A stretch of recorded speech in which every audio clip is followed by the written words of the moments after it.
keluarga dalam ekosistem software tersebut. Nah, kita minggu ini menggunakan buku dari Davis ya, beda dengan buku paket textbook kalian sebelumnya. Mungkin beberapa minggu ini saya mulai bahas mengenai Davis.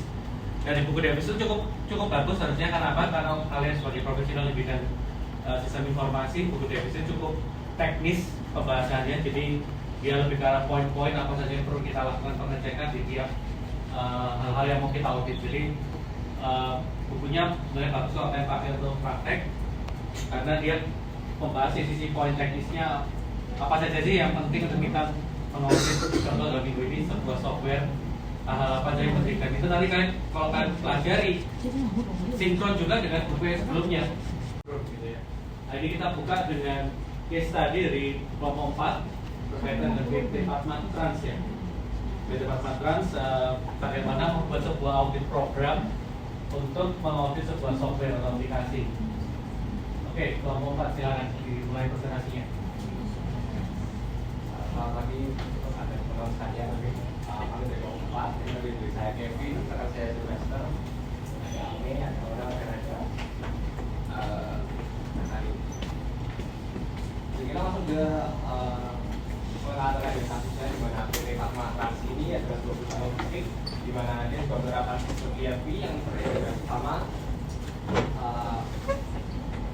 CRM dan SCM-nya. Dimana kalau saat data terintegrasi, berarti dia tuh untuk narik data dari CRM dan SCM itu lebih gampang. Dan karena semakin ada peningkatan di sini, dimana dia sudah mulai kompleks, mengintegrasikan beberapa sistem dari data yang dipakai, jadi mereka semacam melakukan meminta request untuk diaudit terkait dengan efektivitas dari penerapan. Yang pertama kita masuk di audit. Yang pertama yaitu penggalian input. Dimana sering kita tahu juga dari ibu-ibu yang dibilang bahwa debit in debit out yang masuk akan juga menjadi jaminan dari apa yang keluar. Dan penggalian itu juga jadi karena itu penggalian itu jadi sesuatu yang krusial dengan data juga, dimana di penggalian input kita itu mau supaya data-data yang ada itu akurat, tetap, dan valid. Itu juga terkait dengan pemisahan tugas bahwa nggak sembarang orang bisa akses. Jadi untuk dari kontrol jenis yang ada, kita buat kontrolnya supaya gimana kontrol jenis itu bisa valid. Yang pertama adalah terkait dengan itu data ini valid, data apa data itu bisa valid atau enggak. Itu dengan cara prosedur berikutnya itu terdokumentasi, di mana kita punya semacam log terkait dengan siapa yang ngedit, jam berapa, dan itu juga sesuai dengan yang minggu lalu. Lalu validasi data itu terkait dengan gimana data itu masuk. Jadi kalau misalnya tanggal ya nggak bisa dimasukin data dan sebagainya, nggak bisa dimasukin dulu. Lalu itu data itu juga dibatasi dari sejumlah satu server yang sudah di server script. Dan untuk yang reaktif di sini kita memastikan bahwa kontrol itu sudah berjalan dengan cara kita melakukan audit, dan proses itu sudah ada di sini reaktivitasnya. Dan kalau yang untuk yang validasi data itu kita meminta dan meminta dokumen prosedurnya, gimana caranya mereka berjalan selama ini, terus juga mengawali proses datanya gimana. Kita melihat langsung, nggak cuma berdasarkan data, tapi juga kita ngecek lagi, dan juga uji transaksi untuk memastikan validasi data bekerja. Tujuan kita ngambil sampel satu dari satu transaksi untuk kita cek apakah dia validasi datanya sudah benar atau belum. Dan terakhir juga terkait dengan wawancara. Lalu setiap pengguna untuk yang bagian segregation ini kita harus memastikan juga caranya dia supaya berjalan dengan tepat. Untuk kita mau menerapkan sistem di mana setiap pengguna itu mobil supaya dia itu jabatan dan segala itu terverifikasi. Jadi orang yang bersangkutan yang bisa akses. Lalu kan dengan prosedur berlapis ini untuk transaksi yang kira-kira contohnya besar atau krusial. Dan yang terakhir adalah dengan tersedianya log yang tadi, bahwa setiap yang akses itu ada lognya.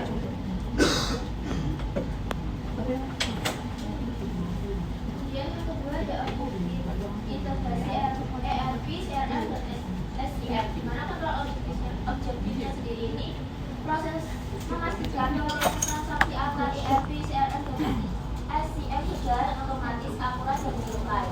Kemudian juga transaksi antar sistem telah diotorisasi sesuai dengan peran dan tanggung jawab pengguna.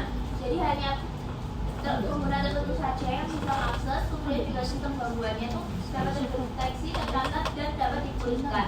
Sehingga data yang sudah diolah itu tidak dapat hilang. Nah, kontrolnya sendiri itu terdapat sistem integrasi API atau middleware yang mengkonfigurasi, kemudian menerapkan role based access di mana hanya pengguna tertentu saja yang dapat mengelola, dan sistemnya sendiri itu dapat mencatat log kesalahan dan memiliki alarm jika terjadi kegagalan.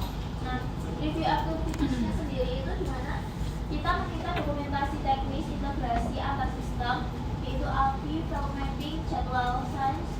Yang kedua, dan juga meninjau konfigurasi frekuensi dan cek kesesuaian arah aliran data dengan SOP, dan memverifikasi melalui uji coba transaksi antar sistem dan membandingkan hasil input atau outputnya. Kemudian juga dengan meminta data pihak yang dapat mengakses sistem dan memastikan bahwa pengguna yang berwenang itu yang dapat mengakses dan mengambil data.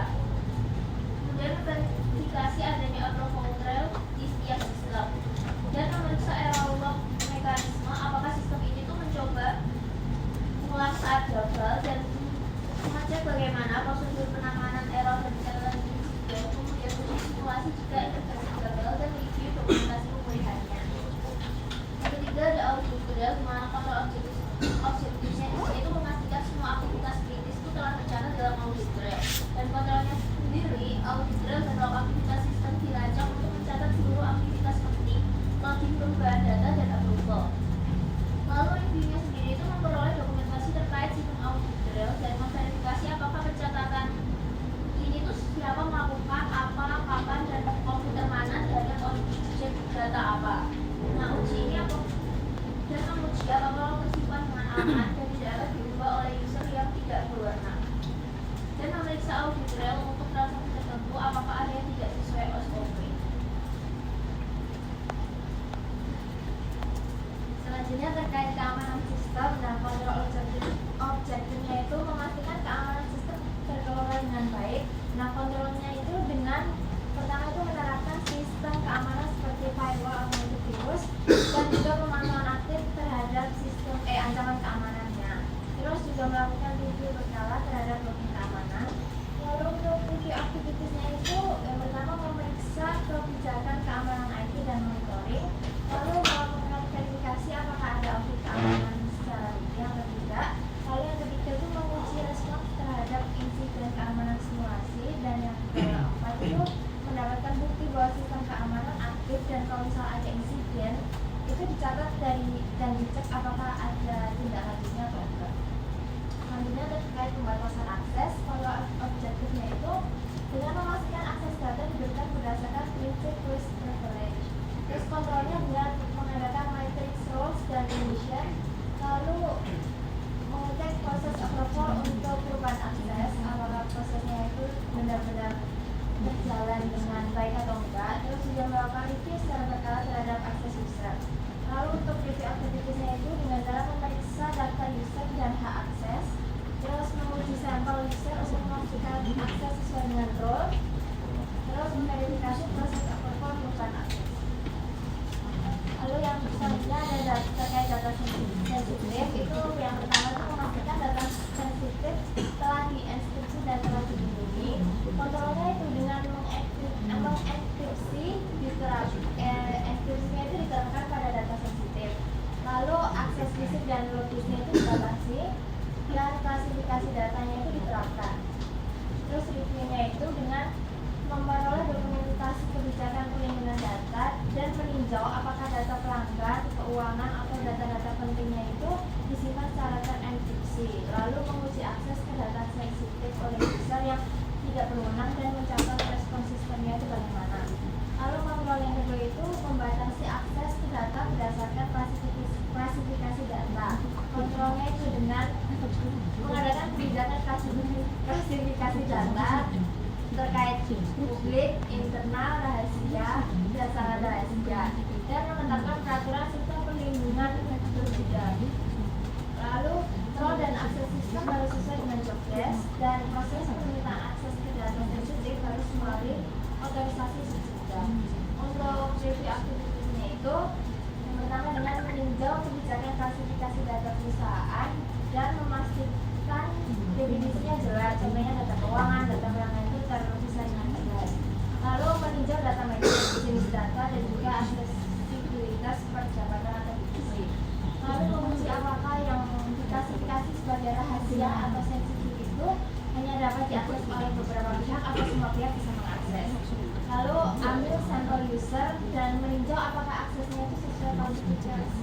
diwujudkan, dan meninjau audit log atas akses ke data sensitif dan memverifikasi monitoring rutin. Yang selanjutnya ada perubahan software untuk kontrol jadinya sendiri. Itu ada perubahan software itu hanya dilakukan berdasarkan prosedur yang sah. Jadi perusahaan itu melakukan perubahan pada software itu ada prosedurnya, dan hanya dilakukan kalau ada prosedur yang sah itu dilakukan sama prosedurnya itu. Dan juga harus terdokumentasi agar mencegah kesalahan, gangguan dan risiko keamanan, dan misalnya jadi kesalahan itu juga bisa terdeteksi. Untuk kontrolnya sendiri ada prosedur change management, di mana nanti prosedur change management itu sendiri nanti juga bakal direview supaya kalau misalnya ada perubahan software itu kita juga harus tahu apa aja. Terus testing dan approval sebelum melakukan perubahan, jadi tidak ada perubahan yang langsung tanpa uji atau approval. Biasanya kan kalau untuk penerapan software itu bisa yang dilakukan langsung atau secara bertahap. Terus log perubahan tercatat dan disingkat. Untuk review aktivitasnya sendiri, yang pertama kita harus tahu dulu kebijakan dan prosedur change managementnya itu kayak gimana, supaya saat ini kita bisa tahu untuk perubahan software ini itu sudah dilakukan berdasarkan SOP-nya atau belum. Dan selanjutnya kita kan bakal langsung cari dulu daftar perubahan sistem yang dilakukan itu apa aja. Terus kita mendokumentasi, periksa juga dokumen change request dan approval-nya selama periode audit, dimana kita juga bisa ngecek apakah yang approve ini itu dari orang yang berwenang atau enggak, dan verifikasi apakah semua perubahan itu sudah sesuai alur prosedur perusahaan atau belum. Dan selanjutnya kita bisa mengambil sampel dan menguji perubahan untuk memastikan compliance-nya dan memeriksa apakah ada user yang nggak berwenang itu yang melakukan perubahan. Yang selanjutnya ada backup data, di mana di sini kontrol objektifnya sendiri itu memastikan backup data itu dilakukan secara rutin dan dapat dipulihkan. Nah, kontrolnya sendiri itu kita bisa menetapkan jadwal backup yang konsisten dan terdokumentasi, di mana di situ mencakup kayak jadwal backupnya itu setiap kapan aja, kayak bulanan atau kayak mingguan, kayak gitu. Terus bisa juga jenis datanya yang di backup itu apa aja dan siapa yang bertanggung jawab. Lalu backup itu juga harus disimpan di lokasi yang aman atau on-premise atau cloud dengan kontrol akses. Jadi yang bisa mengakses itu cuma pihak-pihak tertentu aja. Dan selanjutnya ada juga testing restore data secara berkala untuk memastikan kalau backup dapat digunakan saat terjadi kerusakan data. Untuk reviewnya sendiri ya kita harus minta buku kebijakan dan SOP backup itu seperti apa, yang siapa yang bertanggung jawab, terus frekuensinya bulanan, mingguan, atau kayak berapa bulan sekali kayak gitu. Media penyimpanannya itu apa, yang bertanggung jawab juga siapa. Dan selanjutnya ada juga jadwal dan log backupnya itu disesuaikan juga dengan kondisi nyata itu tuh sudah dilakukan atau cuma berdasarkan SOP aja dan nggak pernah dilakukan sama perusahaan.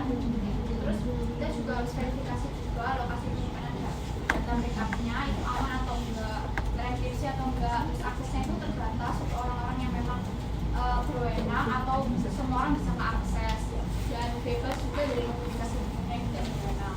Dan selanjutnya juga menguji proses restore data, biasanya mungkin kayak dalam 6 bulan terakhir. Terus kita juga melihat apakah ada error atau enggak, offside ada error, perusahaan ini backup datanya itu berhasil atau enggak. Tidak bisa apakah kalau misalnya ada backup yang gagal itu sistem memberikan notifikasi atau enggak.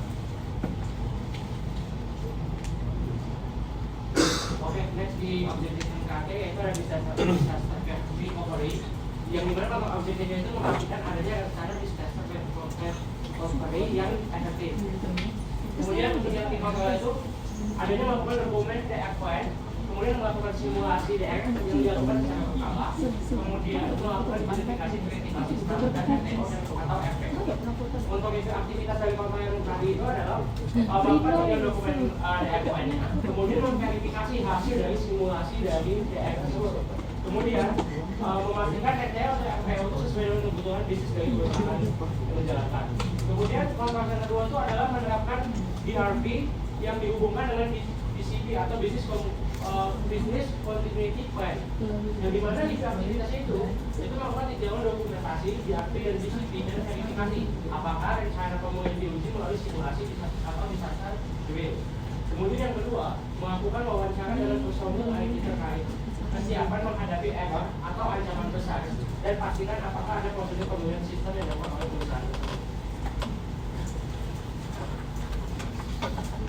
Oke, kesimpulan kami kelompok kami itu ada audit sistem informasi itu adalah menjadi langkah awal yang penting dalam meningkatkan tata kelola TI di PT Padma Trans. Kemudian dalam implementasi yang rekomendasi yang diberikan, perusahaan itu dapat lebih siap untuk menghadapi resiko teknologi, menjaga keberlanjutan operasional, serta meningkatkan kepercayaan stakeholder dari perusahaan tersebut. Sekian hasil presentasi kami.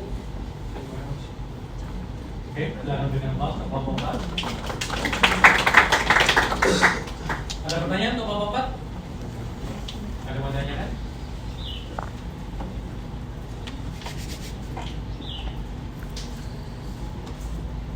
Ada? Kalau ada saya tanya ya. Coba konsep kedua. Objektif kedua. Jadi cukup banyak ya objektifnya yang harus diperiksa ya dalam mengaudit sebuah aplikasi. Ya tentu kita sebagai orang accounting yang lagi belajar sistem nggak mungkin bisa langsung menguasai semua karena ini materinya memang untuk persiapan kalian mengambil CISA. Tahu CISA nggak? Certified. Kalau sertifikasi CISA tahu nggak? Certified Information System Auditor. Jadi memang buku yang kalian pakai di buku Davis tadi itu banyak membahas tentang teknis-teknis yang terkait memang untuk kita persiapan dulu ujian CISA. Jadi saya juga nggak mengharapkan kalian 100% menguasai, enggak, tapi penting untuk paling nggak kita mulai aware, mulai terbiasa dengan konteks-konteks sistem, dan kita mau mengaudit sesuatu yang berhubungan dengan teknologi informasi, gitu ya. Nah di objektif kedua kita bicara ada integrasi. Jadi di PT Padma Trans itu mereka infokan mereka mengintegrasikan antara ERP-nya dengan program CRM dan program SCM ya. Which is itu vendornya berbeda-beda ya, kalau ada gitu ya. Nah, menurut kelompok kalian kira-kira apa sih yang paling krusial ketika kita bicara ada 3 software dengan 3 vendor yang berbeda, terus kita harus mengintegrasikan. Resiko apa ya kira-kira paling besar mungkin terjadi atau paling nggak yang kita mesti perhatikan jangan sampai tidak terjadi di dalam proses integrasi dari ketiga software ini tadi. Menurut kelompok kalian apa risiko terbesarnya yang kita perlu pastikan untuk terjadi? Dari vendor yang sudah ada itu bisa aja mungkin kayak nggak nyambung sama lain gitu Pak sistemnya. Nanti sistemnya malah jadi nggak terintegrasi dan datanya malah mungkin bisa kayak kesimpan di softwarenya yang dibuat sama vendor itu sendiri ya. Oke, terus cara kita analisanya gimana? Mungkin nanti pas sudah jadi nanti bisa diuji coba dulu. Ceritanya kan udah jadi. Nah, gimana kita sebagai seorang auditor memastikan bahwa yang tadi kamu bicarakan itu tidak terjadi. Itu kan fungsi kita sebagai auditor. Kalau kita lain dengan kita developer ya, ini ceritanya kita nggak develop, tapi kita ceritanya sudah kita catat diminta untuk mengaudit. Ini loh kondisi perusahaanku seperti ini. Dan terkait dengan masalah integrasi memang itu hal yang kita harus pikirkan kalau ada satu perusahaan ini ternyata pakai beberapa software dengan beberapa vendor yang berbeda. Yang tadi kamu siapa nama? Lika. Dari Lika bilang, oh ini yang harus kita perhatikan nih, jangan sampai terjadi. Oke, saya setuju. Caranya gimana sebagai auditor kita memastikan bahwa tadi kayak data ini jangan sampai tidak sama nih satu dengan yang lain. Nah, cara memastikannya gimana? Dan kita mau uji sebagai auditor gimana?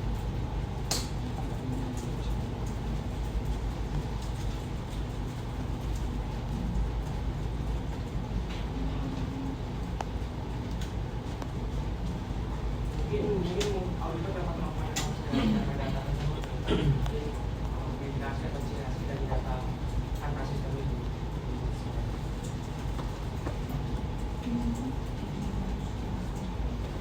Oke, jadi makanya jangan mau memastikan bahwa Kemudian tadi bapak bertanya kayak gimana auditor itu datanya itu antara satu itu nggak sama.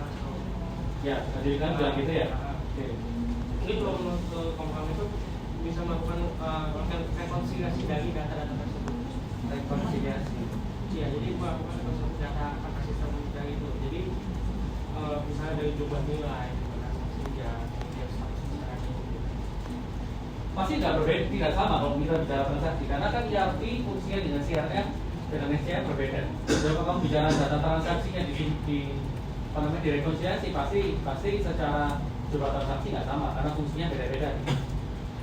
Tapi kira-kira data apa yang mungkin sama kita bicara ada software ERP CRM, SCM. Anu aja deh, ERP sama CRM deh. Kira-kira data yang sama apa? Ya, ada kemungkinan data yang harusnya sama nggak?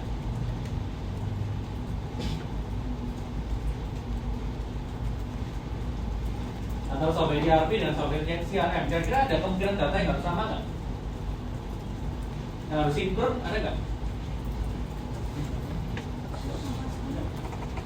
Nah, customer contohnya. Ini kita harus tahu dulu nih. Oke, integrasinya bisa kita bicara antara ERP sama CRM. Ada nggak data yang mungkin sama? Bukan data transaksi, tapi data master. Ini kita bicara. Data master ada nggak yang mungkin sama? Kalau kita bicara ERP sama CRM, tadi kan ada kemungkinan data customer sama. Nah, tadi kita harus pastikan bahwa antara data yang di data customer yang di ERP dan data customer yang di CRM itu harus sama. Sinkronisasinya terjadi. Harus ada proses sinkron. Proses sinkron. Maksudnya gimana? Maksudnya gini, contoh ya. Saya menangani sebuah grup hotel, di mana saya menangani ERP-nya. ERP artinya apa? Berarti saya menangani software mulai dari transaksi penjualan, pembelian, kas, bank, pokoknya semua transaksi yang ada di perusahaan itu sampai jadi laporan keuangan menggunakan sistem kami. Tapi dia juga punya software CRM. CRM apa contohnya? Software membership. CRM itu kan software yang fungsinya untuk tujuan utamanya dipakai untuk membina hubungan sama customer. Jadi dia punya program membership yang tujuannya untuk misalnya ada tamu yang datang nginep, maka tamu itu nanti setelah nginep belanja berapa dapat poin. Poinnya nanti bisa dikonversi jadi voucher misalnya. Itu contoh software CRM. Nah, berarti ada kemungkinan kita bicara di software CRM-nya membership ini ada data customer kan, data tamu, customer yang jadi member. Berarti ada apa? Ada nama, alamat mungkin, alamat KTP lah, tanggal lahir dan lain sebagainya. Di software ERP kami tentu juga setiap kali ada tamu member yang minus itu pasti akan kita masukkan datanya juga, KTP-nya, namanya dan sebagainya. Nah ini harus dipastikan terjadi proses sinkronisasi. Jadi sebagai auditor yang kita perlu cek adalah kita perlu cek sinkronisasinya terjadi nggak. Jadi kalau ada dua data yang berbeda pasti harus ada proses yang namanya sinkronisasi. Proses sinkronnya terjadi. Jadi yang kalau contoh yang prakteknya yang kami lakukan adalah setiap malam begitu ada tamu yang memang member datang minat check in, maka nanti setiap malam kita akan proses kirim datanya ke software yang CRM yang membership untuk memastikan data customer-nya mungkin kalau ada perubahan itu masuk di software yang CRM.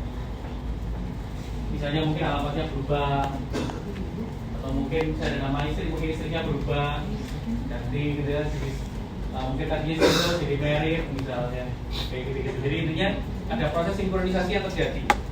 Nah itu harus kita pastikan terjadi. Ya, sama ya. Jadi ke kontrol objektifnya sebenarnya kita bicara integrasi ERP, CRM sama SCM. Ya betul, kita harus pastikan memang prosesnya berjalan otomatis akurat real time. Nah, tapi harus berjalan lebih dalam lagi sebenarnya. Proses ada kemungkinan data kembar, data yang sama ini harus disinkron. Kalau ada data yang memang kira-kira harusnya sama, itu harus kita lakukan proses sinkronisasi.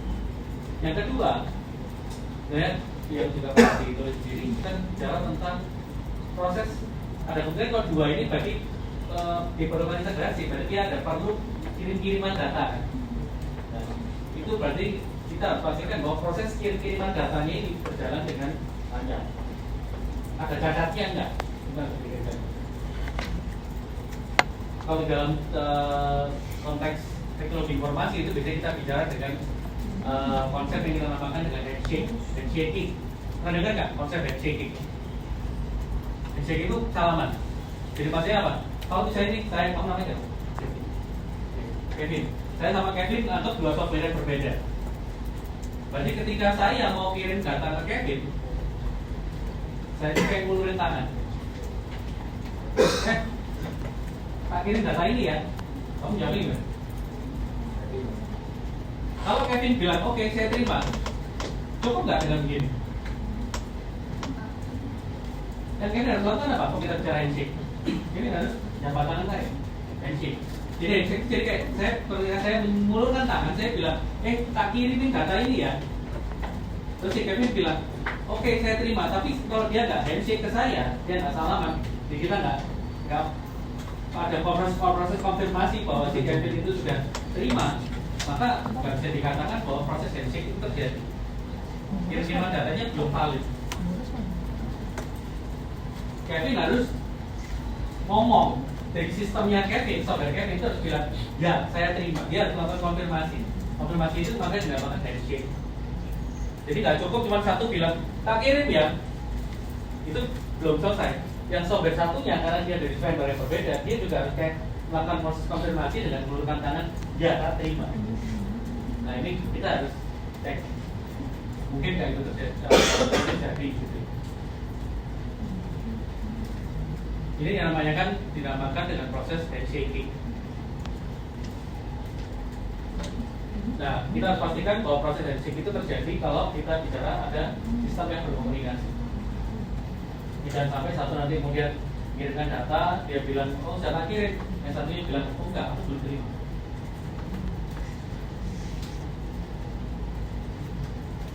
Nah itu juga terjadi kayak misalnya kasusnya mungkin yang di praktek, misalnya ini antara saya dengan BCA, kita pada menangani sebuah klien. Jadi kalau mereka sudah melakukan BCA, maka nanti si BCA akan langsung melakukan konfirmasi ke kami apakah data ini sudah kamu terima, data pembayaran ini sudah kamu terima. Kalau iya, maka kami harus ngomong ke BCA, ya data terima, terus baru kita keluarkan di dalam sistem yang saya punya.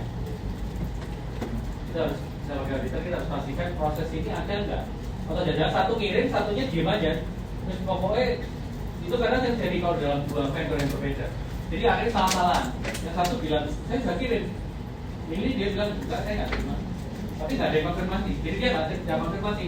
Apakah kayak gini nggak konfirmasi? Dia terima apa enggak, dia diem aja. Pasrah. Dia nggak mau konfirmasi dia sudah terima apa enggak. Akhirnya terjadi yang rugi adalah si klien. Ini saya memang ketika saya sudah kirim data, Kevinnya nggak terima pun dia nggak bilang. Jadi terjadi error, misalnya mungkin jaringan internet putus, itu kan bisa. Jaringan internet putus, dia nggak bilang saya terima, saya nggak terima, dia nggak bilang. Sama juga contoh kalau kita sambungin yang tadi masalah software saya dengan membership misalnya. Ketika saya coba mensinkronisasi data customer tadi ke program membership, mungkin kan jaringan internet bisa jadi putus, mungkin lagi nggak stabil, terus ternyata nggak kirim update data itu. Maka kalian harus tanya ke saya sebagai software developer, Pak, kalau misalnya kamu ngirim nih nggak keterima sama pihak membershipnya, apa yang kamu lakukan? Itu pertanyaan yang harus ditanyakan. Yang kamu lakukan apa? Pasrah? Atau pokoknya saya sudah ngirim, saya nggak peduli. Saya udah ngirim ke Kevin, nggak ngurus Kevin terima apa nggak begitu. Saya harus memastikan bahwa ternyata saya kirim ke Kevin gagal. Saya harus munculkan di dalam sebuah list. Oh ini belum kekirim. Itu yang pertama. Oh belum kekirim nih. Oke, kalau belum kekirim, terus langkah selanjutnya apa Pak? Langkah selanjutnya saya akan terus kirimkan sampai ke kirim. Jadi saya terus kirim, mungkin per 5 menit. Per 5 menit, per setengah jam, saya kirim lagi. Gagal, nggak apa-apa, gagal, balik lagi, tetap ada dalam list saya yang belum terkirim. Nah, jadi pastikan bahwa software itu punya tool seperti itu. Oh nggak terkirim, oke, masukin di list lagi. Oh nggak kirim, ya udah keluar dari listnya, berarti kan udah selesai. Si Kevin udah terima.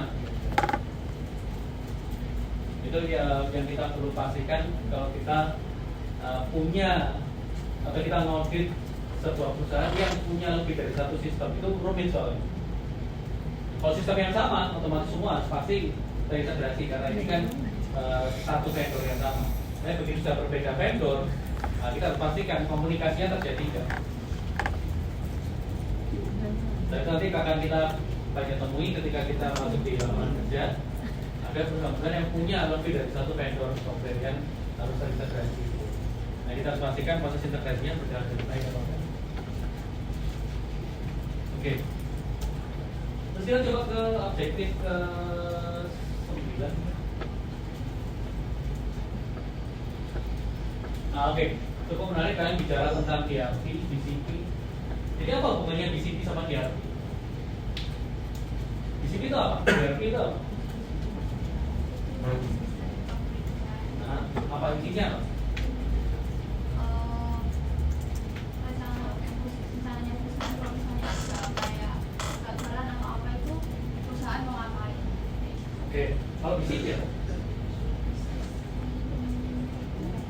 Business Continuity Planning itu apa? Apa bedanya BCP sama DRP? Ya BCP dulu deh, BCP apa? BCP itu apa? Ya, rencana untuk menjaga sebuah bisnis itu adalah berjalan. Bedanya sama DRP ini penjelasannya juga sama. Kalau bisnis kan lebih kayak ke keberlangsungan bisnisnya kayak kemarin aja. Tapi kalau yang bisnis itu lebih fokusnya tuh ke kalau misalnya ada kegagalan itu ngapain aja supaya nanti BCP itu juga kayak bisnisnya tuh bisa berlangsung terus. Sama aja. Berarti kan gimana caranya supaya kita planning supaya bisnisnya berlangsung ya? Apa? Ada pendapat lain nggak? Orang ada punya pendapat lain nggak? Kelompok lain? BCP sama DRP ada ya? Kalau disaster recovery itu mungkin ngamanin datanya dulu gimana caranya dan lain-lainnya. Terus habis itu kayak backupnya gimana dulu. Terus habis itu sedangkan nantinya dari hasil DRP-nya itu baru kita integrasikan sama BCP. BCP-nya itu kan, oh misalkan kita manufacturing company gitu, berarti sektor-sektor mana aja yang harus tetap berjalan, kayak oh customer service-nya atau penjualan online-nya itu harus berjalan. Nah, ambil datanya dari mana? Kan nggak mungkin kita ambil dari data utama, jadi kita pakai data hasil backup line dari DRP-nya itu. Oke, so tadi kesimpulannya DRP itu lebih berkaitan dengan apa? Visi apa? First ini tindakan pertama nyelamatinnya. Terkait apa? Data itu apa? Bagian dari apa? Data bagian dari BCP. Terkait dari teknologi informasi. Oh. Terkait teknologinya. Kalau kita bicara DRP, itu kita bicara terkait teknologinya, apa yang harus kita save, apa yang kita lakukan untuk saving. Yang dari kamu bilang, oh, oke, departemen coding harus jalan atau apa marketing harus jalan. Oke, how? Terkait teknologinya, itu kita bicara DRP-nya.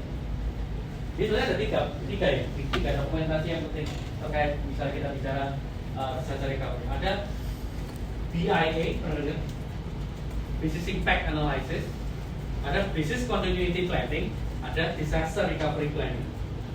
Tiga ini nyambung. Yang paling pertama harus dilakukan sebenarnya apa? Business Impact Analysis. Pernah dengar nggak Business Impact Analysis itu? Apa? Sektor mana dalam perusahaan yang paling krusial? Jadi kita melakukan skenario planning, skenario approach. Jadi, oke, kalau terjadi COVID-19, apa ya kira-kira yang bakal terjadi dalam bisnis kita?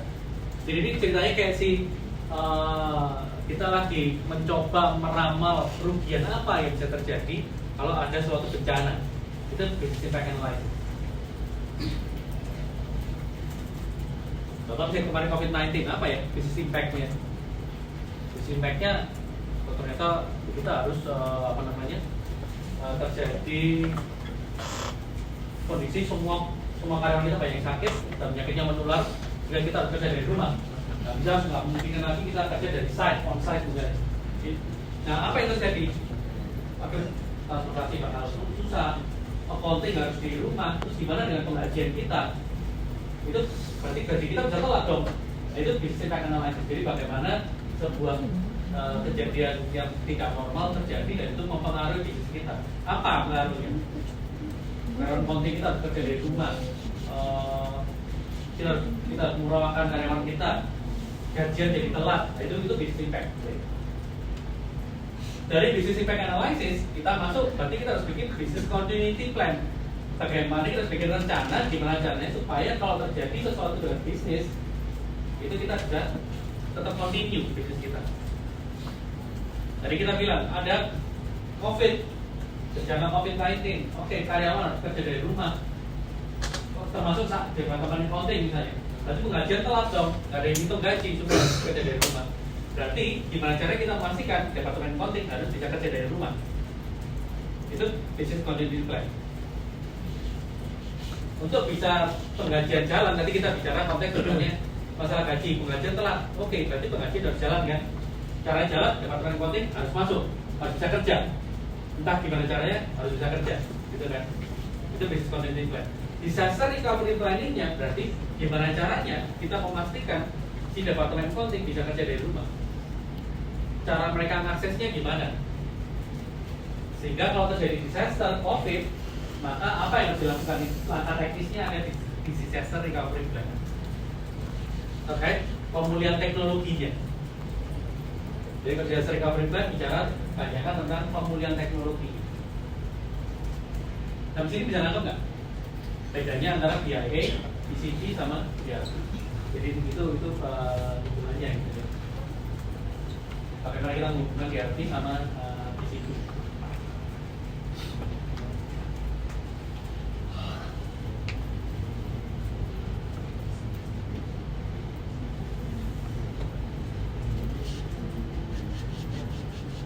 Kalau recovery time objective, recovery point objective kan tidak RTO, RPO udah pernah diajarin belum?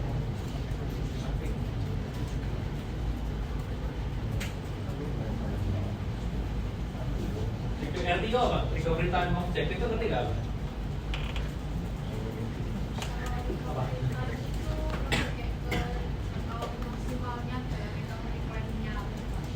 Maksudnya?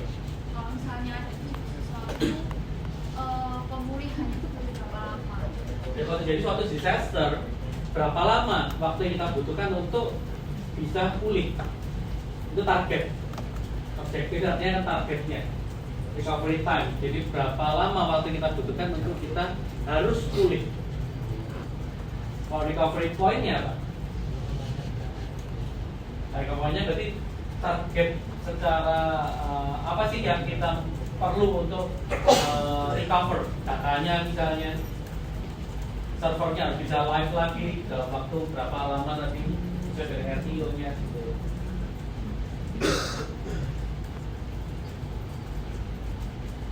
Jadi di sebuah disaster recovery plan itu kita harus punya target, misalnya nih server harus bisa jalan lagi berapa lama recovery time objective itu. Itu untuk kita pahami bahwa berarti berapa lama kita bakal lumpuh, bisnis kita bakal lumpuh berapa lama, dan bisa satu lagi dalam waktu berapa lama. Supaya kenapa itu perlu kita lakukan planningnya, supaya kita tahu. Jadi pada saat terjadi disaster, jadi kita bicara bank dan BCK tiba-tiba bisa disaster. Nah, kita harus tahu berapa lama bank ini bisa pulih.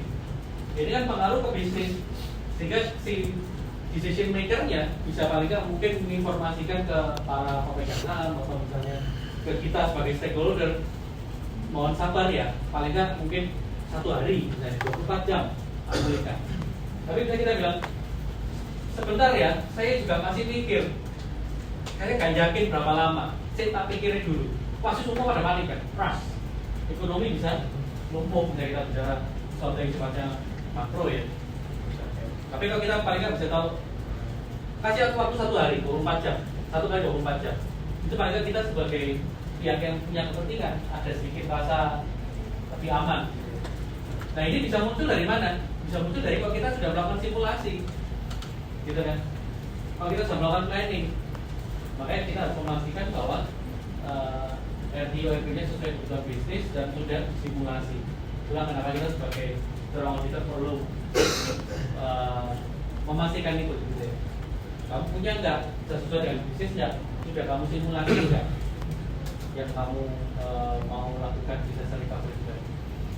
Jadi nggak cukup ada dokumentasi, tapi sudah pernah disimulasi nggak? Itu yang perlu kita review sebagai seorang auditor. Oke, mungkin ada lagi pertanyaan dari kamu lain?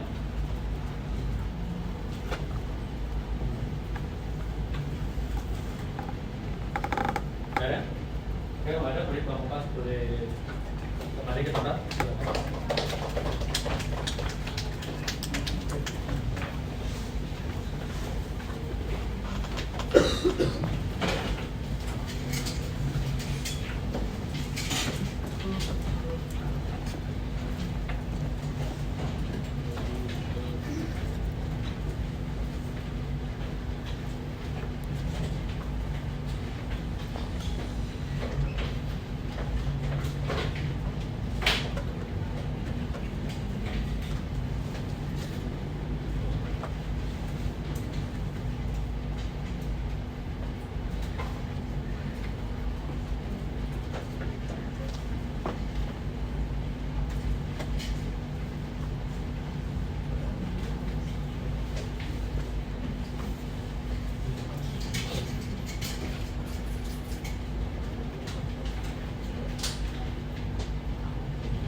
Oke, jadi ke dalam ya. Oke. Kalau kita mau mengmodifikasi, maka elemen kuncinya ya. Kita bicara input, proses, output, tapi nggak cukup cuma di input, proses, output. Kalau kita bicara sistem informasi itu kan komponennya apa? Komponennya nggak cuma software aja, nggak cuma kita bicara input, proses, output. Tapi kita juga bicara people-nya di dalamnya. Kita bicara people yang terlibat di dalam software-nya, kita bicara hardware-nya, kita bicara prosedur. Jadi kalau komponen dalam sistem informasi itu nggak cuma software, tapi ada hardware, software, people, prosedur, sama datanya. Nah itu 5 poin yang secara besar perlu kita perhatikan ketika kita input, kita mengaudit sebuah aplikasi.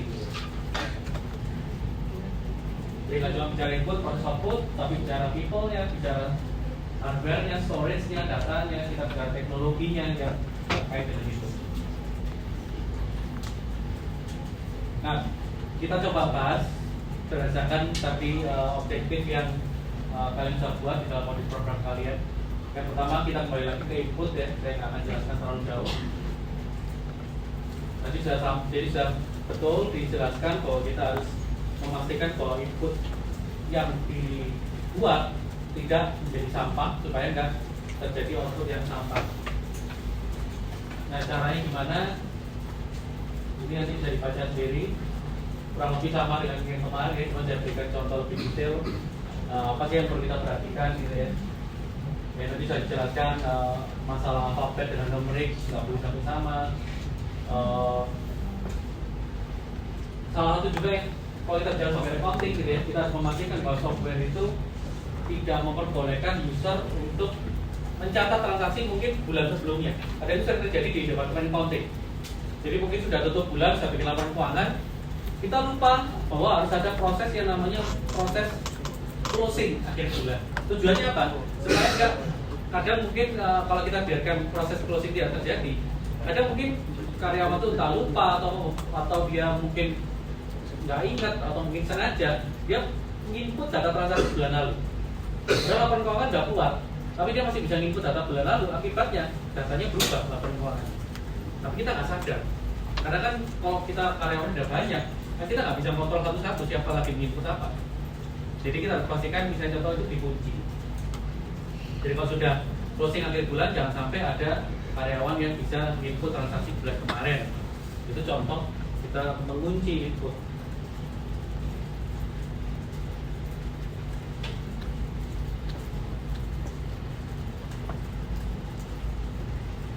Dan juga hal yang sifatnya logika, kayak kita memastikan contoh, sampai orang bisa misalnya mungkin lagi input jam produksi, oh berapa jam, 24 jam misalnya, dari jam 12 malam atau 12 tengah malam lagi. Nah jangan sampai dia bisa input lebih dari 24 jam, logikanya kan nggak masuk akal. Satu hari 24 jam, nggak mungkin dia boleh input 25, 26, itu nggak masuk logika. Itu logic testing. Satu hari, misalnya kita bicara bulan Februari ya maksimum 28 atau 29. Kalau nggak bisa 30, 31. Nah kayak gitu itu juga kita perlu cek gitu, sebagai officer. Tahapan. Jadi kalau kita bicara testing input ya sama kayak kita bicara di minggu lalu, ya kita kunci dan sampai terjadi garbage in, garbage out. Itu kita bicara di sisi inputnya. Approval level kita juga sudah bicara kan, di auditing revenue cycle, di auditing expenditure cycle. Bagaimana kita harus menguji approval. Kalau di revenue cycle apa approvalnya? Pada saat proses approval jadi pada saat apa? Kalau di revenue cycle nanti kan enggak? Yang krusial untuk kita kunci apa? Yang krusial untuk kita cek approval terkait dengan apa? Bukan. Sebenarnya harus kita approve terkait dengan sebelum kita keluarin barang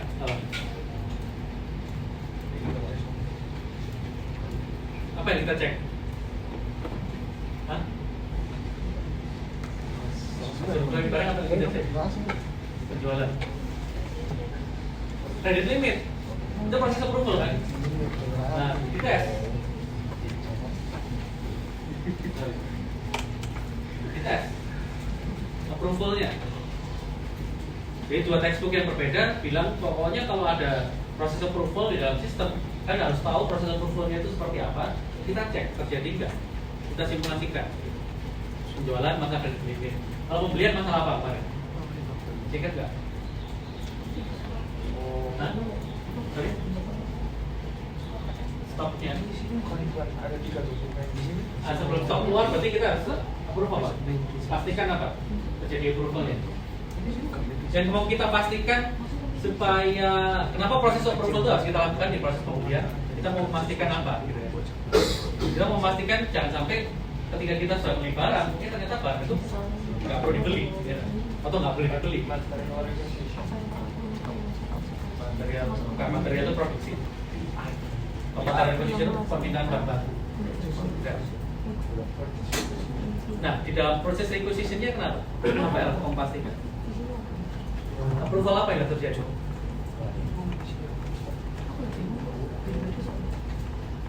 Kita harus pastikan bahwa kita nggak over limit budget kan? Ya nggak? Kita harus pastikan poin. Hah? Poin. Bukan di order point-nya. Kita harus pastikan bahwa setiap pembelian, permintaan pembelian itu harus melalui ACC dari bagian accounting.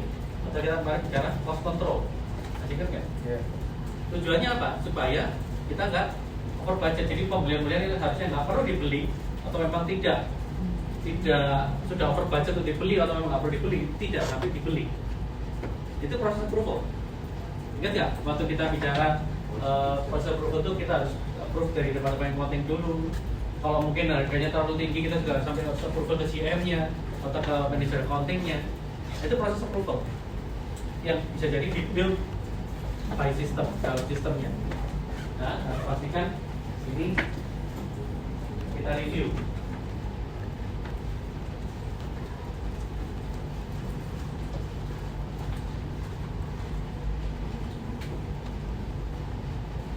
Jadi ada atau enggak, terus kalau ada seperti apa tentunya itu kita uji. Ada yang ketiga juga bicara bahwa ketika terjadi sebuah error atau mungkin ada hal-hal yang sifatnya mungkin nggak normal, itu harus ada muncul laporannya. Maksudnya gimana? Maksudnya gini, contoh saya kasih contoh aja di supaya lebih.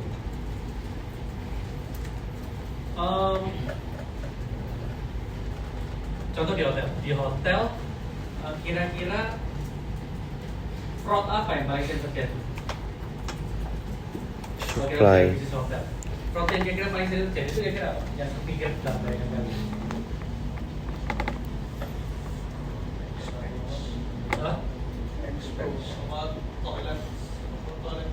Amenities ya.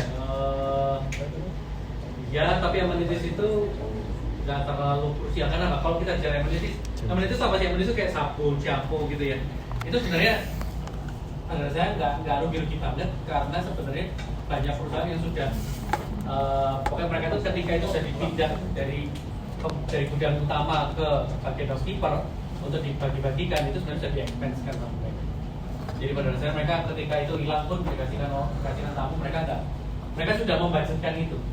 Jadi itu bukan suatu kerugian, itu sudah sesuatu yang memang bisa diprediksi oleh hotel tersebut bahwa bakal banyak tamu yang bakal minta gitu ya. Tapi kalau mereka nggak minta ya lebih baik. Tapi kalau bakal banyak yang minta pun mereka sudah merasa itu sudah expense mereka, jadi nggak terlalu masalah. Apalagi yang lain saja. Early check out dipakai pegawai. Artinya kita bicara apa? Masalah kamar. Ya. Jualan kamar ya. Jualan kamar yang sering mungkin si FO bilang atau si resepsinya bilang kamarnya terisi padahal kamarnya kosong padahal terisi. Mereka yang masukin sendiri gitu ya. Si staff hotelnya masukin tamu ke kamar. Apalagi ini terjadi biasanya tengah malam nggak banyak orang. Jadi bisa saya datang, saya mau check-in dong. Check-in kan, dikasih kartu boleh ke kamar, tapi tidak dimasukkan ke transaksi penjualan. Cara ngeceknya gimana? Jadi ini ketakutan semua owner hotel. Gimana kalau sampai staff saya mencekinkan tamu, tapi nggak dimasukin ke penjualan, duitnya masuk ke staffnya sendiri. Cara ngakalinya gimana? Cara detect-nya gimana? Kalau itu terjadi di kalian, Tapi sebagai owner hotel, mau detect-nya gimana? Ada ide nggak Pak?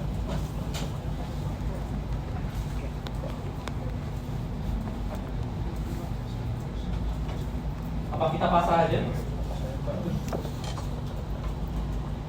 Gimana ya cara detect si petugas reception kita itu masukin tamu, tapi dia nggak ngomong ke kita, dia nggak masukin ke sistem penjualan, duitnya dikantongin sendiri.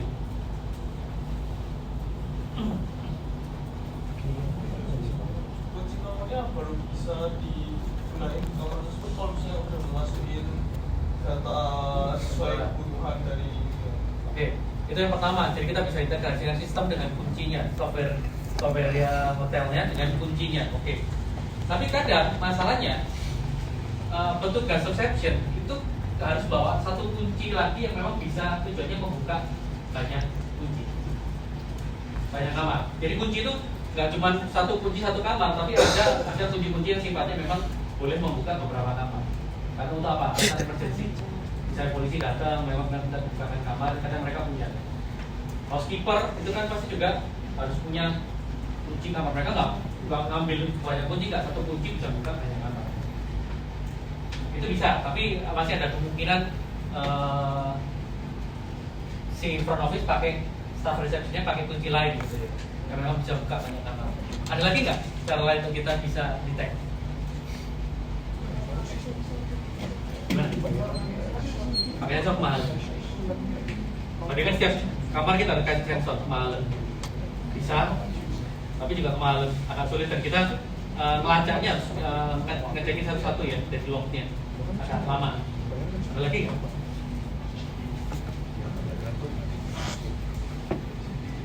Biasanya selain ada nggak petugas di hotel yang bisa masuk kamar dengan mudah? Siapa? Biasanya bagian bersih-bersihnya, keepernya istilahnya. Nah, jadi cara kita untuk ngecek sebenarnya dengan membandingkan data yang si front office bilang dengan data dari housekeeper. Housekeeper kan tiap hari, meskipun kamar itu kosong ataupun penuh, dia harus masuk ke kamar ngecek.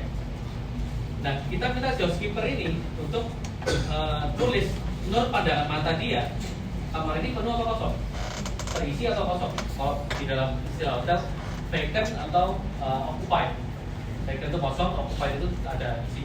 Nah, kalau mereka melihat bahwa kamar ini ada covernya atau mungkin barang-barangnya berserakan, frame berserakan, dia bisa bilang bahwa ini occupied, ada isinya. Nah, kalau si front office bilang ini vacant, kosong, berarti kan nggak cocok. Nah, kita ini yang dinamakan dengan exception report. Itu report yang cuma keluar datanya kalau terjadi kondisi yang tidak normal. Kondisi normal apa? Kondisi normal kalau front office bilang kosong, housekeeper juga bilang ini kosong. Itu normal kan? Jadi reportnya nggak keluar datanya. Nah, ngomong-ngomong susah. Memang kita bicara sistem, kita bicara deh pada pemisahan fungsi. Tapi kalau yang dipisahkan fungsinya kok kali kok, ya susah. Sulit. Dengan penyatuan integrasi kunci tadi itu yang salah satu cara kita bisa lakukan. Cara lain bisa juga. Ada kalau kita bicara konteks itu ya, konteks masalah kamar. Kita lihat dari cuciannya. Tapi kalau sudah kotor, pasti logikanya di sini. Kecuali memang si housekeepernya ngerapikan lagi nggak diganti sama dia. Nah, biasanya ya.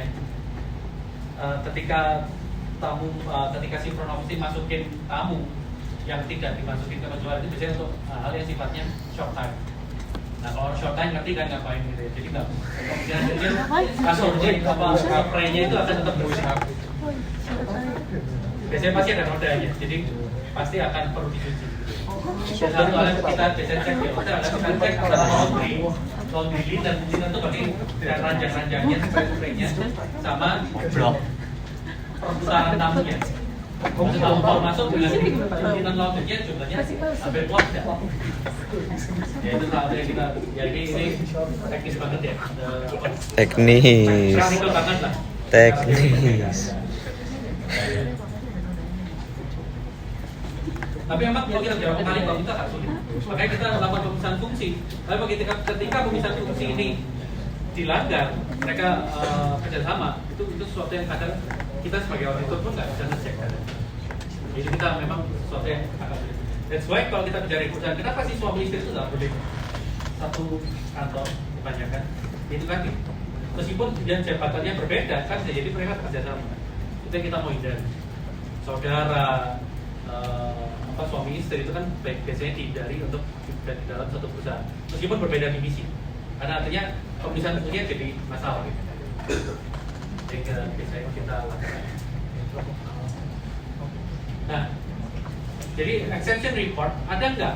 Kita tanya sebagai manajemen, kamu punya nggak report yang bisa memberikan info kalau terjadi hal-hal yang tidak normal? Kalau di dalam konteks hotel itu tadi report di mana antara status kamar dari front office dengan status kamar dari housekeeper itu berbeda. Itu kita namakan room discrepancy report. Jadi report status kamar yang berbeda. Ketika kondisi normal itu tiap hari harus dicetak. Kondisi normal harusnya kosong. Tapi begitu ada datanya keluar, kamar 101 statusnya housekeeper occupied, statusnya front office bilang vacant, berarti harus hotel harus cek. GM-nya harus langsung ngecek, lakukan pengecekan. Kok bisa statusnya berbeda? Apa masalahnya? Nah ini kita harus cek, jadi ada nggak? Kalau ada dicek nggak? Atau cuma pokoknya dicetak terus? Atau bahkan nggak pernah cetak, nggak pernah dicek. Nah itu kita harus tanya.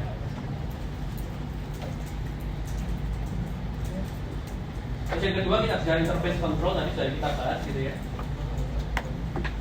Kita memastikan bahwa data antara satu dengan software lain itu kalau satunya ngirim, satunya harus memastikan diterima. Yang kedua, kalau ada data yang sama, data master yang sama, itu ada proses sinkronisasi, itu harus dipastikan.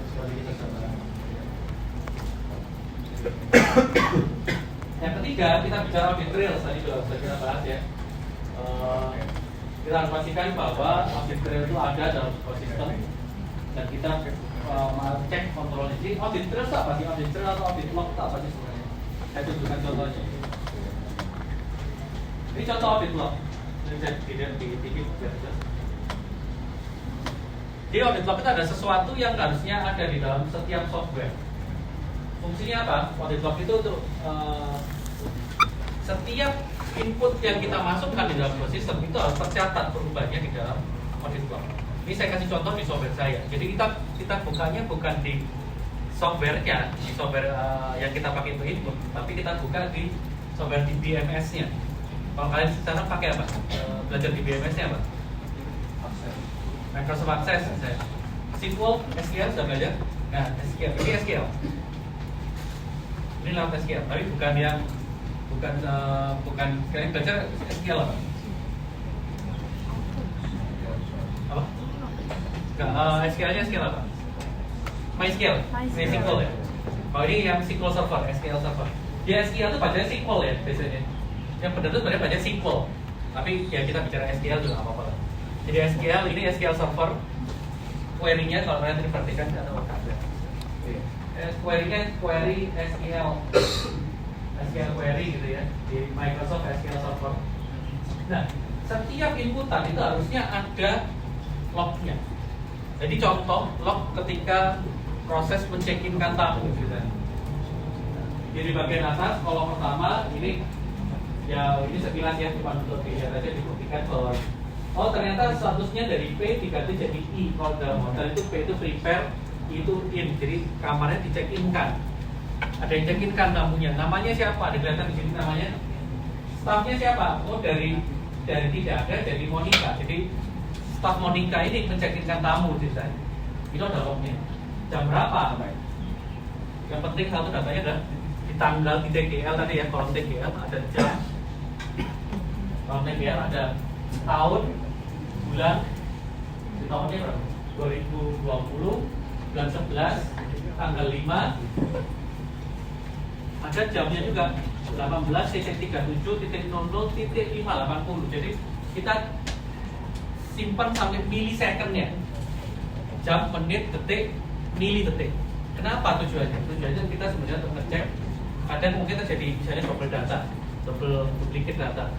Nah, double input ini terjadi karena kesalahan manusia atau kesalahan sistem. Kalau selisih waktunya 2 menit, 3 menit, kemungkinan besar kesalahan manusia. Kalau selisih waktunya detik, 1 detik atau 1,5 detik, kemungkinan pasti sistem yang bermasalah. Nah, itu tujuannya kita ngecek. Jadi kita nggak salah-salah.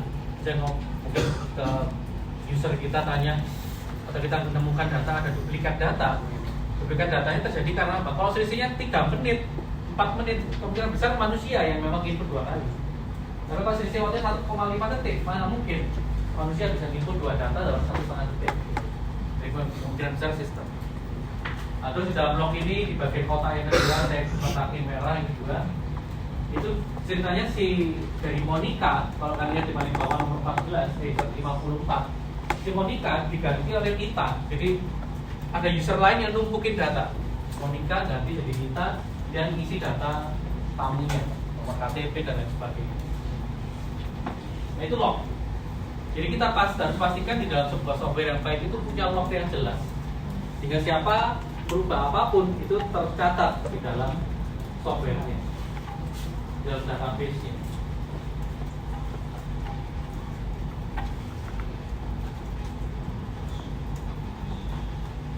Jadi itu ya, kalau kita bicara audit trail, pastikan sebuah software itu punya audit trail yang jelas, ada log-nya yang bisa kita cek kapanpun, gitu ya.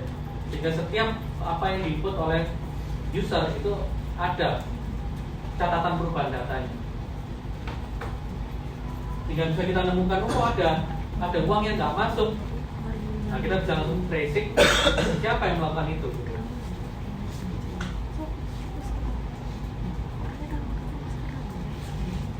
Yang kedua terkait dengan ini, kita harus pastikan bahwa sistem juga punya metode untuk kita melakukan tracing transaksi.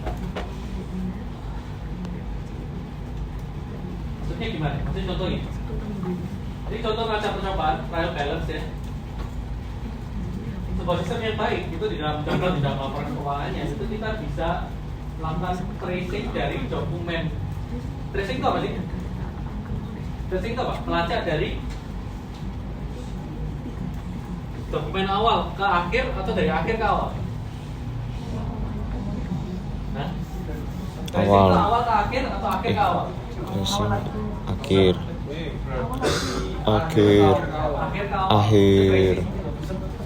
Tracing itu artinya apa? Contoh bisa kita bicara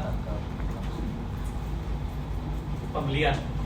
Dari dokumen pengeluaran uang harus punya kaitan dengan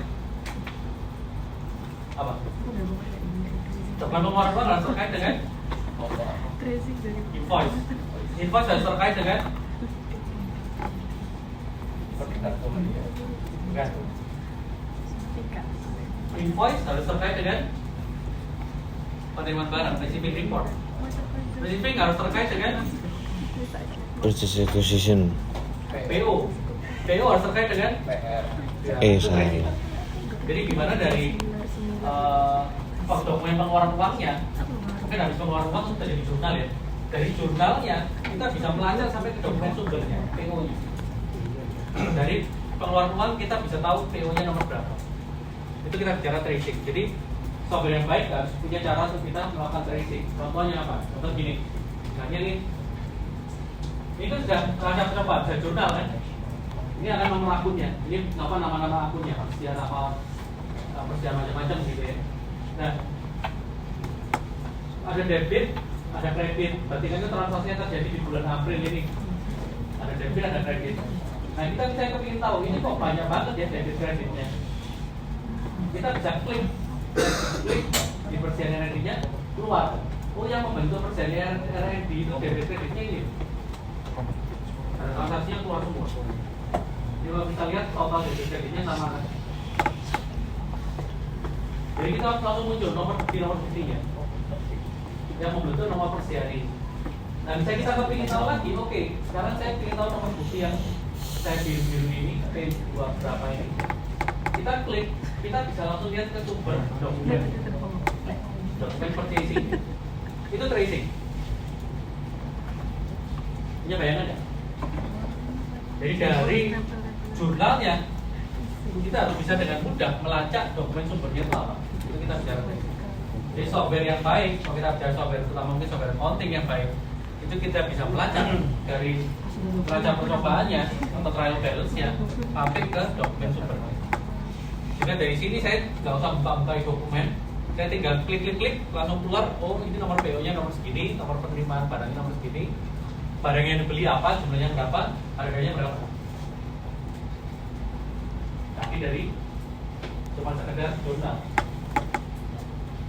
kita masuk ke dokumen, itu namanya tracing. Jadi software yang baik punya metode untuk melakukan ini. Kita bisa tracing ke dokumen.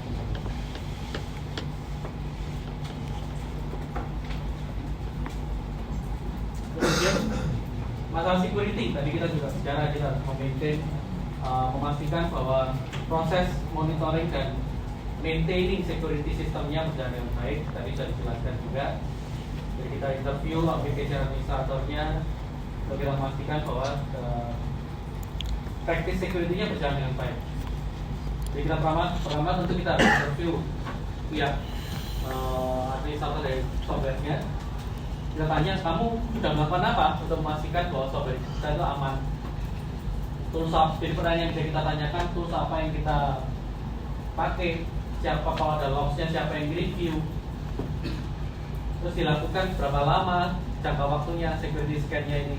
Kamu melakukan setiap hari, atau sehari 2 kali, atau sebulan sekali, setahun sekali, gitu ya. Itu yang pertama kita tanyakan. Setelah kita interview administratornya, kita nggak boleh cuma percaya dengan hasil interview, kita harus cek dokumentasinya.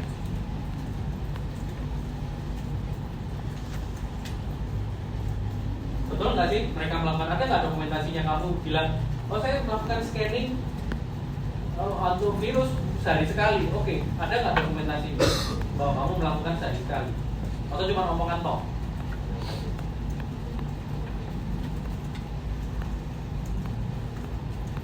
Terus yang ketiga, kalau sudah security monitoring dilakukan, kita perhatikan kualitasnya. Kita sudah tahu, oke, mereka melakukan sehari sekali. Kualitasnya bagaimana? Apakah cuma sekedar di-scan atau di-scan dan juga diperbaiki? Mereka menggunakan monitoring tools yang seperti apa, monitoring toolsnya dilakukan secara aktif apa enggak gitu ya. Ini nggak perlu 100% kalian pahami ya, mungkin nanti banyak yang bingung. Tapi paling nggak kalian tahu, oke, apa yang kita perhatikan ketika kita mengaudit sebuah aplikasi. Tujuannya supaya kita makin aware, makin ngerti dengan ekosistem teknologi dan apa yang akan kita audit. Kalau yang bingung boleh tanya. Berikutnya kita juga bicara account management. Jadi harus memastikan bahwa aplikasi punya mekanisme otorisasi yang secure, yang aman. Yang paling pertama kita harus review. Jadi harus pastikan bahwa aplikasi itu punya metode otorisasi, autentikasi dulu. Yang pertama itu, jadi kita bicara otorisasi ini ada 2, autentikasi sama otorisasi. Kalau kita bicara autentikasi, berarti kita bicara kayak Satpam itu ngomong, sebelum orang boleh masuk ke tempat kita harus tanyakan apa dulu? Kamu siapa? Itu namanya autentikasi. Kamu siapa? Habis kamu siapa? Pertanyaan berikutnya adalah kamu mau kemana? Mau kemana? Artinya boleh nggak kamu masuk ke area itu sih? Itu kita bicara otorisasi. Dan kita bicara account management itu ada 2, autentikasi dan otorisasi sebenarnya. Autentikasi berarti bicara kita memastikan orang ini siapa. Boleh nggak sih orang ini akses ke tempat kita? Jadi kita harus cek apakah software yang kita audit ini punya proses autentikasi yang bagus. Nah, kalau kita bicara itu, berarti kita bicara di dunia teknologi ada 3 tipe autentikasi yang kalian harus kenal. Yang tipe pertama pernah dengar nggak? 3 tipe autentikasi. Yang pertama, tipe 1 itu kita bicara something you know. Autentikasi menggunakan something you know. Apa contohnya? something you know ini sesuatu yang kamu tahu. Dan bisa pakai apa? Apa? Apa? Coba ya kau. Tanggal lahir. Hah? Tanggal lahir boleh. Apalagi yang lain? Tanggal lahir bisa. Autentikasi berat tanggal lahir. Yang bisa kan pakai apa?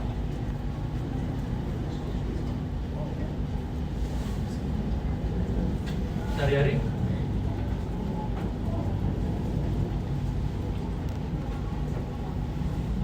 Contoh mau masuk email, itu kan tanyain dulu, kamu siapa? Betul nggak kamu itu ini? Berarti pakai apa?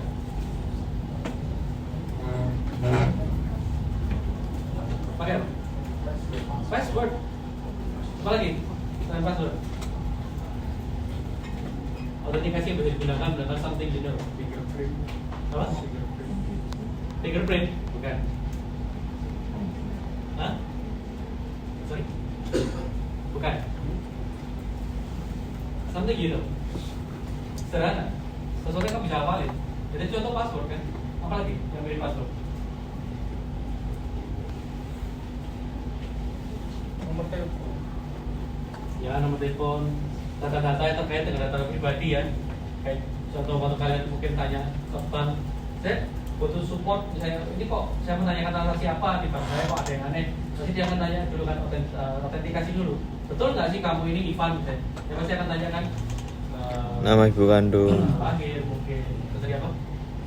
Nama ibu kandung. Nomor teleponnya, mungkin nomor HP yang didaftarkan nomor berapa, nama ibu kandung ya. Itu something you know.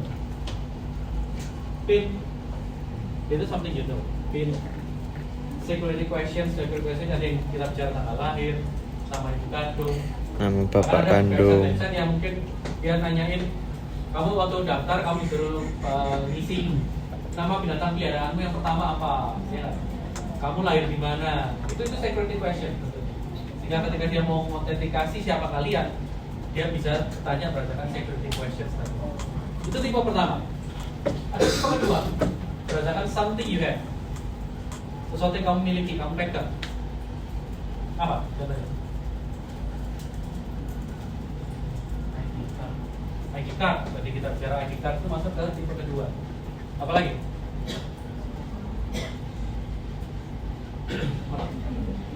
Fingerprint, bukan?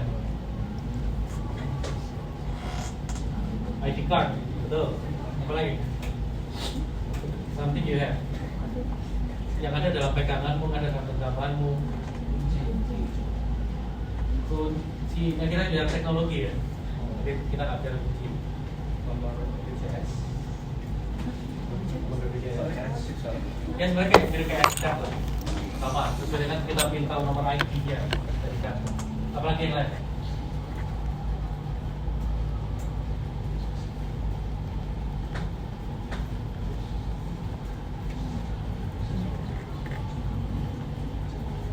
Sering kalian pakai juga, sering kalian dapat. Yang kalian pakai sehari-hari apa sih? Yang pegang belum? Kalau oleh HP apa? Autentikasi biasanya? Hah? OTP, one time password. Itu tipe kedua. Itu beda kan dengan tipe pertama?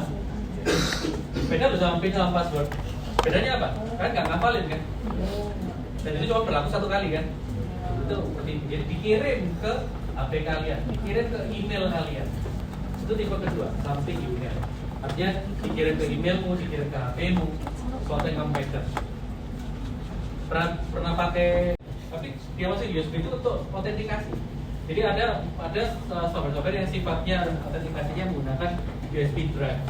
Yang ketika kita tancapin itu sebenarnya tunjukin ID-nya kita. Oh, kamu Ivan ya? Oke, kamu boleh masuk. Tapi kalau kita masukin, oh bukan Ivan, nggak bisa masuk.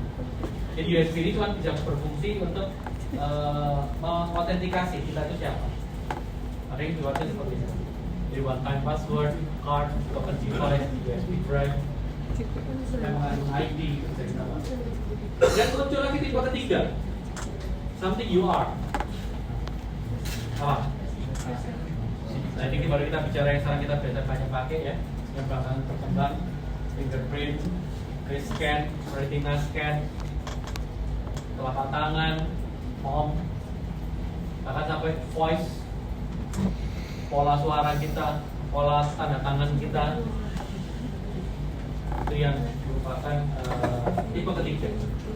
Nah sekarang kemudian kita kenalkan ada yang namanya two-factor authentication. Nah itu artinya apa? Kalau kita bicara two-factor authentication, artinya kita menggabungkan antara tipe 1 dengan tipe 2 atau tipe 1 dengan tipe 3. Itu namanya two-factor authentication.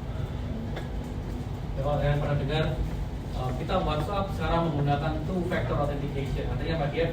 Berarti pakai PIN atau password plus face recognition misalnya. Itu tipe 1 sama tipe 3. Tapi kalau misalnya dia bilang kita pakai two-factor authentication, apa bentuknya? Kalau kita pakai password sama security questions, itu bukan two-factor authentication, itu masih one single factor authentication. Karena apa? Pakai sama tipe 1. Jadi jangan sampai mau dibohongin kan sebagai auditor. Kita pakai two-factor authentication kok, lebih secure. Apa? Ya kita pakai orang ketika akses satu password terus kita kasih security questions. Itu sama-sama tipe 1, jadi itu bukan two-factor authentication, itu single factor authentication. Meskipun dia pakai PIN, password, security questions, tetap tiga-tiga ini single factor authentication. Nggak lebih aman, sama aja gitu ya. PIN, password, security questions sama.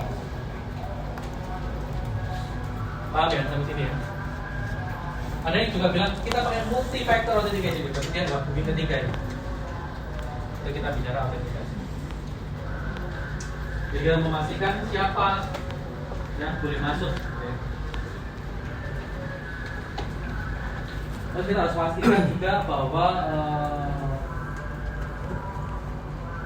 ya harusnya user nggak boleh nggak boleh sekedar masuk dan mengakses transaksi kita tanpa adanya proses otorisasi. Jadi harus ada penggunaan pembatasan hak akses. Jadi tidak semua orang boleh masuk mengakses semua data sensitif kita. Harus ada pembatasan. Itu yang kita bicara otorisasi. Jadi kita sudah bicara, oke, kamu siapa? Oke, kamu boleh masuk. Kamu boleh masuk sejauh mana? Kita bicara otorisasi. Oke, kamu cuma counting ya, jadi kamu cuma boleh masuk ke sampai bagian counting toh. Kamu nggak boleh masuk ke sales. Nah ini harus kita pastikan. Jadi departemen orang counting, meskipun manajer accounting, dia harusnya nggak boleh akses data sales atau data HRD, itu yang nggak boleh akses.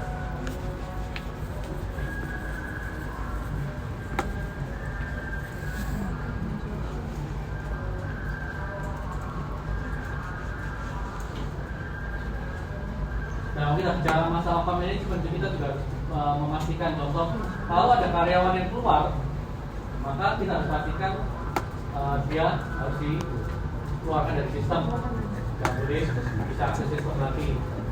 Bahkan sampai ke hal yang kecil. Contoh kita harus cek dalam software yang baik itu ketika user itu sudah lama idle atau tidak mengakses sistem, mungkin 1 menit, 2 menit, 5 menit diam aja, itu harus kita otomatis log off dari situ. Nah, kalau kalian mungkin pernah akses BCA, e-banking BCA atau mobile BCA deh, itu kan ketika kalian diemin berapa lama, pasti jangan keluar dan login lagi kan. Itu bentuk dari security, bentuk dari proses manajemen akun, supaya tujuannya enggak orang lupa ditinggal tempatnya terus diakses oleh orang lain. Kemudian itu yang kita mau ingat.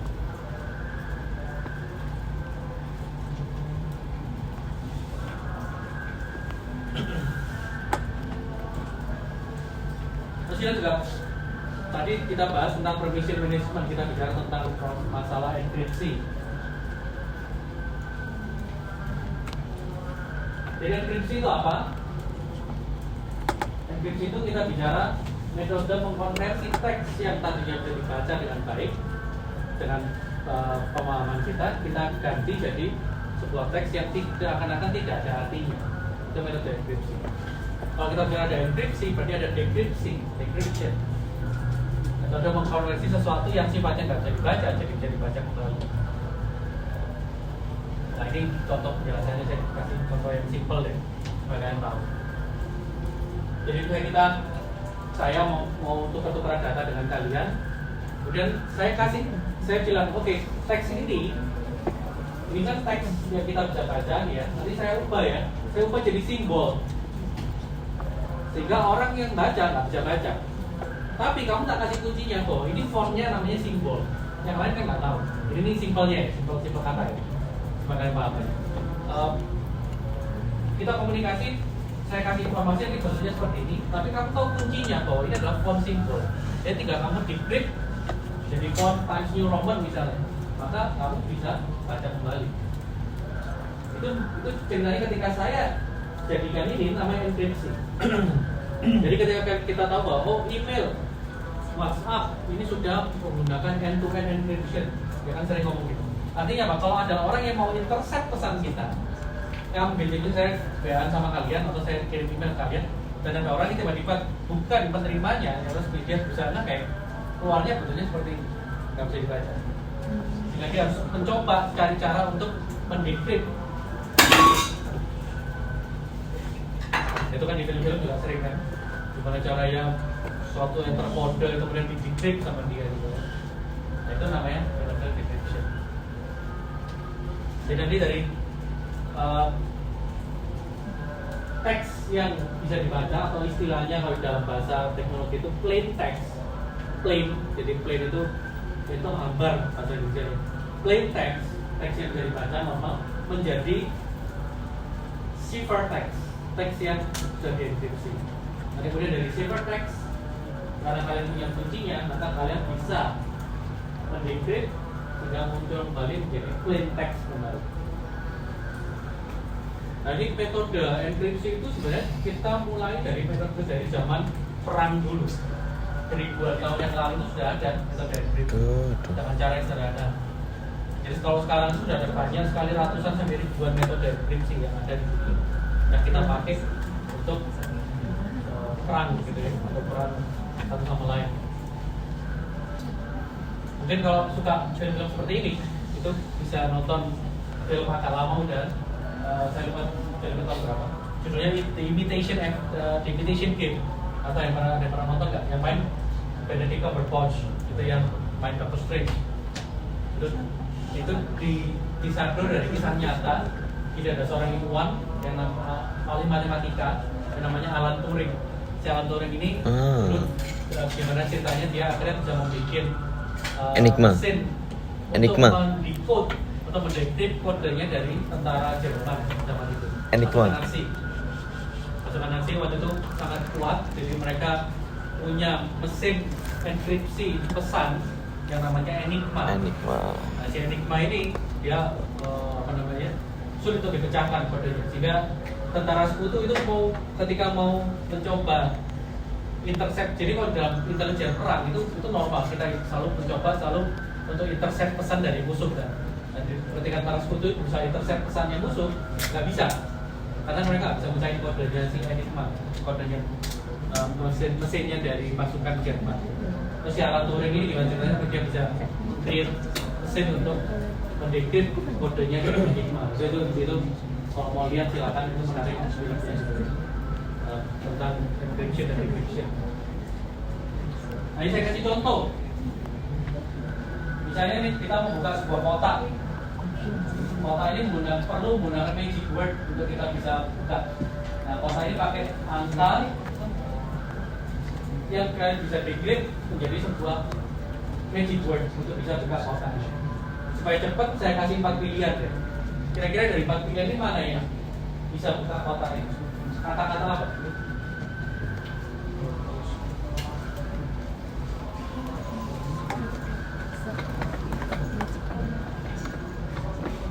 Ini salah satu metode enkripsi yang namanya metode alphanumeric. Jadi alfabet diganti dengan angka. Metode yang cukup simpel, sangat simpel ya. A, B, C apa D? D. Hah? D. Kenapa? Karena huruf 3 sama 4 ini sama, berarti pilihannya antara C atau D. Oke, terus kenapa nggak C? Soalnya angka 2 sama 5 nya beda. Angka 2 sama 5 nya beda. Simpel ya. Tapi itu cara kita melakukan enkripsi, salah satu pilihan yang bisa kita lakukan. Kita menggunakan huruf angka, kemudian kita ganti jadi huruf atau sila yang itu contoh simpel. Ini saya kasih dulu. Nah, kita lanjut dulu ke berikutnya. Software change management. Jadi kita harus pastikan bahwa setiap perubahan dalam software itu dilakukan dengan baik. Jadi pastikan bahwa ada proses testing dulu ketika kita mau mengubah software. Tadi sudah dijelaskan